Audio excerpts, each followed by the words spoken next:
আসসালামু আলাইকুম। আজ আম আর কলার জুস হইবে।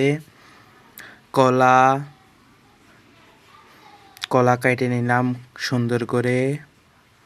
দুধের প্যাকেটে দুধ দিলাম, পানি দিলাম, আম দিলাম,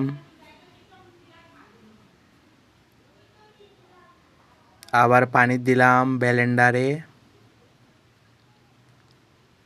অল্প পরিমাণের পানি দিলাম, অল্প পরিমাণে দুধ পাউডার দিলাম, পরিমাণের মতো চিনি দিলাম, পরিমাণ করে চিনি দিলাম, হালকা পানি দেওয়া হয়েছে। ব্লেন্ডার বন্ধ করে দিয়ে কিছুক্ষণ দিয়ে দেখলাম খুব ভাবে হয়ে গেছে। এখন গিলাসে ঢালবো, এখন খাবো আমি, দেখবো কি কেমন হয়েছে।